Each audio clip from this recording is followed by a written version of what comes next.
Hello! Hulaan nyo kung nasaan na naman kami. At ito, nag-aayos na naman ng mga pagkain at mukhang ilalagay ko sa maliit na fridge.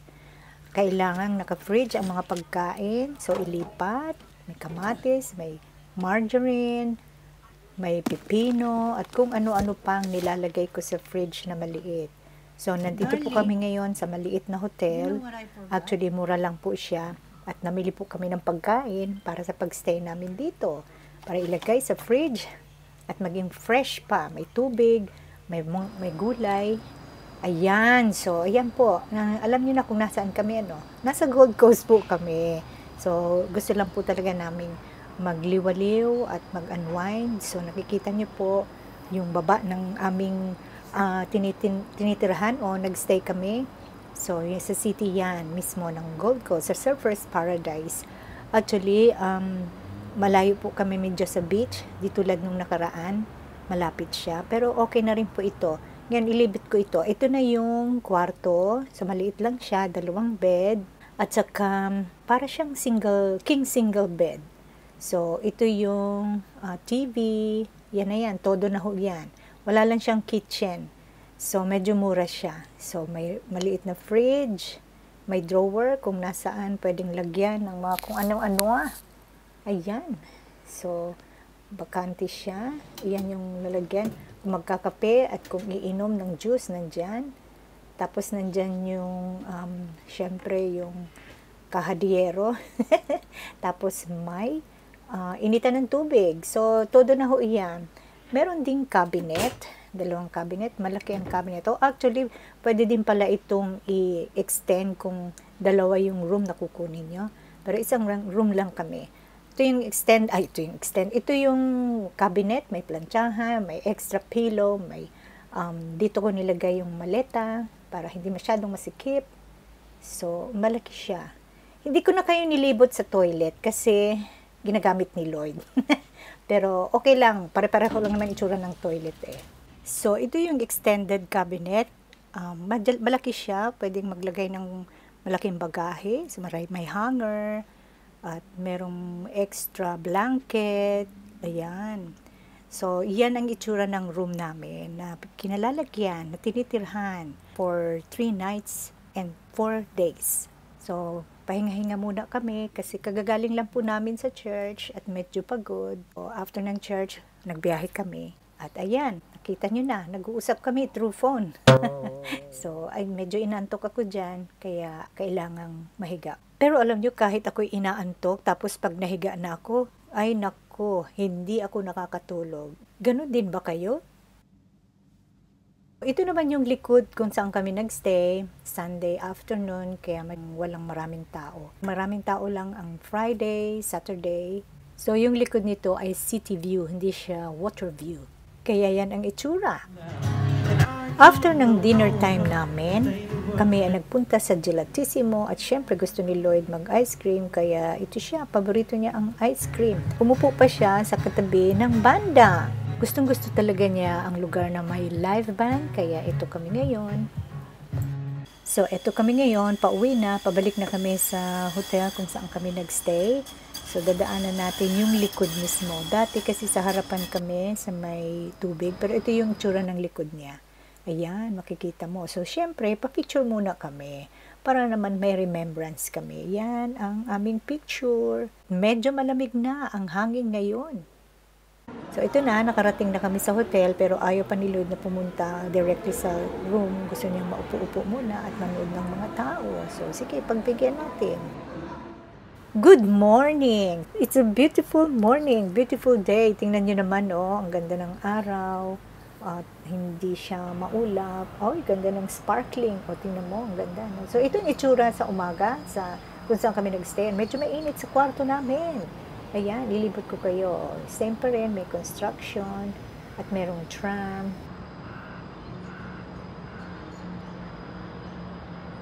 Yung nakikita niyong mataas na building, diyan kami nagstay last time. O, tingnan mo, mas mataas pa sa araw. Joke lang. Ito, palabas kami ngayon para mag-breakfast kasi nakalimutan kong magdala ng gatas. So, magbe-breakfast na lang kami sa baba, sa labas. So, naglalakad na kami papunta sa restaurant. Maghahanap lang kami. Sa likod kami nagdumadaan kasi yung place kung saan kami nagstay, bandang likod siya. Kaya makita mo, hindi yung dagat yung pinupuntahan namin. Ito yung nakikita sa likod. Yeah, this is the morning here in Gold Coast Surfers Paradise. Yan, merong tram. So, lakad lang tayo para exercise na din. Ayan.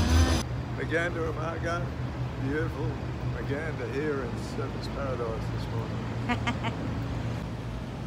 Natatandaan nyo, diyan kami nagpa-picture ni Lloyd ng gabi, last night. Medyo malamig ngayon, kaya nagganito kami. It's a nice weather. Yay! Andito na kami ngayon sa tabing dagat kung saan maraming restaurant. So, maghahanap kami, babaybayin namin to. So, tingnan natin kung saan tayo makakarating. Siguro ang nilakad namin is sa mga nasa 700 meters. Medyo malayo-layo din. Pero okay na kasi exercise din. Ito na, malapit na tayo. Ito yung Surfers Paradise. Malapit na tayo sa pupuntahan natin. So, ito yung Paradise Center. Yan yung bago ngayon sa Gold Coast. Actually, last year pa meron na yan.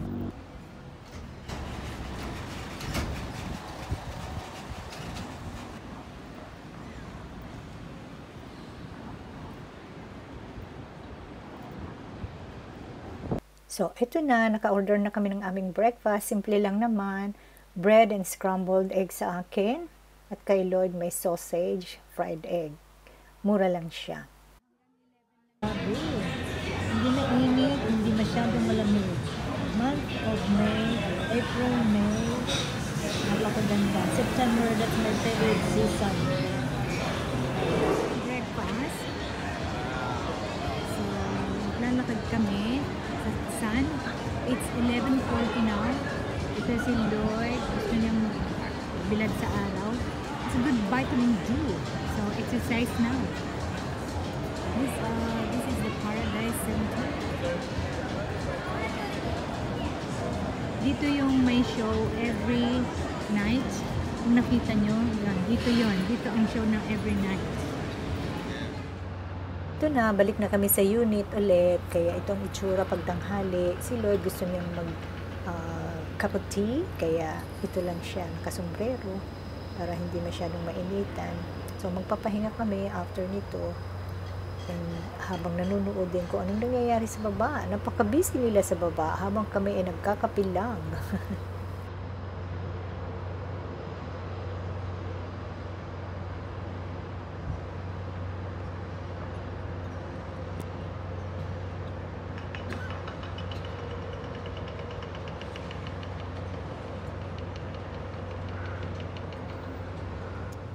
Hello! Pagkatapos naming magpahinga, chill-chill lang kami dito. Pupunta kami sa isang lugar na masarap ang steak. So, last kain namin ay kaninang umaga, mga 11. So, prepare namin yung aming stomach, ang aming tiyan, para kami ay makakain ng masarap ngayong gabi. Ito na yung susunod naming kain today. Tara! Ang pupuntahan namin ay Chufas. Paborito ni Lloyd yung steak doon, pero ako hindi ako kakain ng steak kasi alam mo naman, so baka mag-fish, na lang ako, fish and salad. So yun, 5 o'clock yung aming reservation. Ito na, tara na, punta na tayo doon.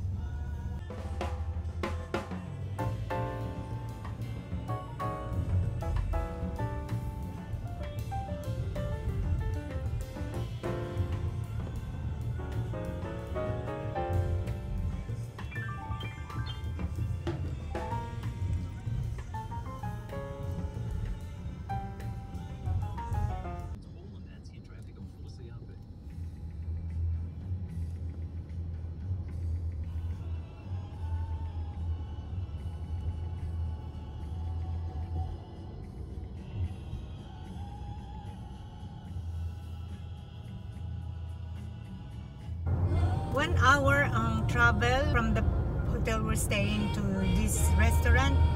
Kaya medyo madilim na ngayon, sunset na. Pero I think it's gonna be worth traveling. Lalo na yung isa dito. Ayan, paborito niya. Actually, tinawagan ko yung restaurant kasi malilate kami. We're late ng mga 15 minutes. Pero okay lang daw sa kanila. Ito yung Kira Beach ang dinadaanan natin. Ang ganda ng after sunset effect. So ito na tayo, ito na yung Chufas. Naghahanap lang kami ng parking para makapasok na dyan. Papasok na kami.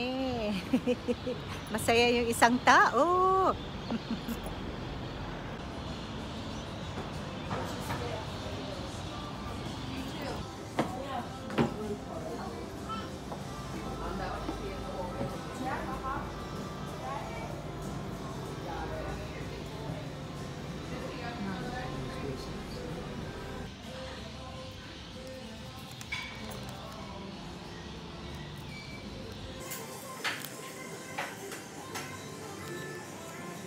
Habang naghihintay tayo ng in-order namin, ilibot ko kayo sa restaurant. Maliit lang naman siya.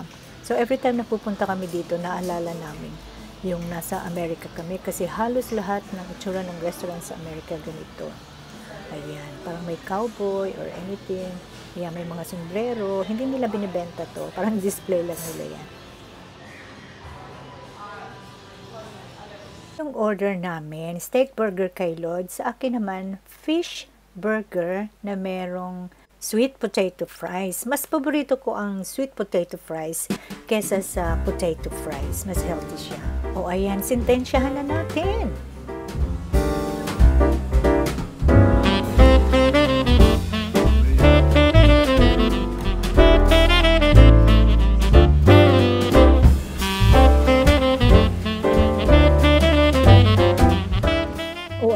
Hindi ko naubos yung lahat ng tinapay kasi masyado na akong busog. Tinan mo si Lloyd, saving the best to the last. O, diba? Ninanamnam niya ng gusto. Tapos na kami kumain. Less than an hour lang. Ay, nagtitinga pa siya. Ay, ito na yung gabi. What do you want to say?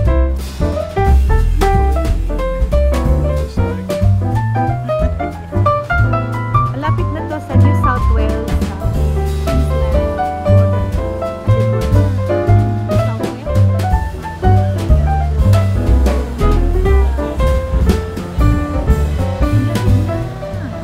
Pauwi na kami sa Surfers Paradise kasi ito malapit ito sa New South Wales, Coolangatta. So ito yung driving. Nasa Surfers Paradise na kami. Yung nakita niyo mataas is Meriton. So first time namin driving at night time sa Surfers Paradise kasi galing kami sa malayong lugar. So ito yung experience namin sa driving. Ganda, no? At after namin maipark yung sasakyan sa may hotel, ito yung pinuntahan namin. Naglakad-lakad na naman kami at nakita namin itong restaurant. Makikita nyo na may mga ganitong heaters kasi winter na nga. Ang ganda ng ambience pag may ganito kang nakikitang heater sa restaurant. Magkaganahan kang kumain at magstay talaga kasi talagang napakalamig. Hindi pa masyadong winter pero mayroon na silang mga ganito. So yun, naglalakad-lakad kami hanggang sa may nakita kami gusto namin kainin. Yochi! Ito yung frozen yogurt. Ito yung gusto ni Lloyd. Matagal na nang hinahanap. Ayan, kaya kahit malamig, pumunta kami dito at nag-order kami ng frozen yogurt. Next time, ipapakita ko sa inyo kung paano kumuha at mag-order nito. Talagang kakaiba po. Ito yung in-order ni Lloyd, mango. Ako naman is blueberry. Masarap siya talaga. Yan, salamat po sa pagpanood. Hanggang sa muli. At next time po is part 2 po siya ulit. Bye! God bless you!